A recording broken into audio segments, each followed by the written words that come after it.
राहुल सुबह ऑफिस के लिए जल्दी निकलता है। नेहा और सावित्री देवी मिलकर सुबह का काम करती हैं, लेकिन दोनों के बीच एक अजीब सी दूरी होती है। सावित्री देवी को लगता है कि नेहा घर के काम उनके तरीके से नहीं करती। नेहा सोचती है कि सास उनसे खुश नहीं रहती। नेहा चाय परोसती हैं तो सास कहती हैं, चीनी थोड़ी कम है, तुम्हें पता ही नहीं चलता। नेहा कहती हैं, मैं दोबारा बना देती हूँ माँ। नेहा के चेहरे पर हल्की उदासी। पड़ोसन रिया आती है और रिया कहती है, अरे भाभी, आजकल आपकी बहू बहुत अकड़ में रहती है, सुना है आपकी बात भी नहीं सुनती। सावित्री देवी को चुभता है। धीरे धीरे सास बहू को संदेह की नज़र से देखने लगती हैं। रिया नेहा को भी भड़काती है। रिया कहती है, तुम इतना करती हो फिर भी वो तुम्हें पसंद नहीं करती, कभी विरोध भी करो।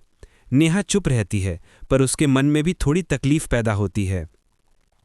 एक दिन सावित्री देवी देखती हैं कि नेहा ने उनके मंदिर के दिए की जगह बदल दी है।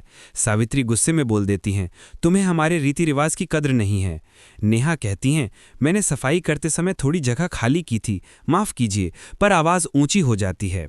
राहुल ऑफिस से आता है, झगड़ा देखता है पर समझ नहीं पाता कि किसकी गलती है। घर का माहौल कुछ दिनों तक भारी रहता है।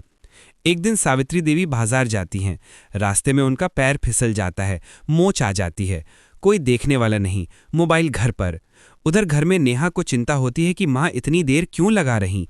नेहा पड़ोस में पूछते पूछते बाजार तक पहुंच जाती है और सावित्री देवी को चोटिल पाती हैं। नेहा रोते रोते उन्हें सहारा देती है। नेहा, माँ आप ठीक हैं, चलिए मैं आपको घर ले चलती हूँ। वह उन्हें घर लाकर पट्टी करती है, गर्म पानी लाती है, दवा देती है और पूरी रात उनके पास बैठी रहती है। सावित्री देवी पहली बार नेहा की सच्ची दिल से की गई सेवा देखती हैं। उनकी आंखें भर आती हैं। अगले दिन सावित्री देवी रिया की बातों पर विचार करती हैं। उन्हें याद आता है कि कैसे रिया हमेशा भड़काती थी। वे रिया को बुलाकर कहती हैं, सावित्री, तुम्हारी वजह से हमारे घर में गलत फहमियां हुई, आगे से अपनी जुबान पर लगाम रखना। रिया शर्मिंदा होकर चली जाती है। सावित्री देवी नेहा के हाथ पकड़कर कहती हैं, सास, नेहा, मैंने तुम्हें गलत समझा, तुमने साबित कर दिया कि तुम सिर्फ बहू नहीं बेटी हो। नेहा भावुक होकर गले लगती है, माँ, मैं बस आपका प्यार चाहती थी। राहुल घर आता है और दोनों को गले लगते देख खुश हो जाता है। घर में पहली बार असली शांति महसूस होती है। रात को सावित्री देवी नेहा के हाथ की बनाई खीर खाते हुए मुस्कुराती हैं।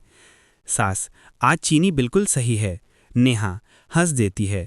राहुल परिवार के साथ बैठकर बात करता है, सबका मन हल्का, खुश। कहानी का अंत एक सीख के साथ, रिश्ते गलत फहमियों से नहीं, प्यार और समझ से चलते हैं।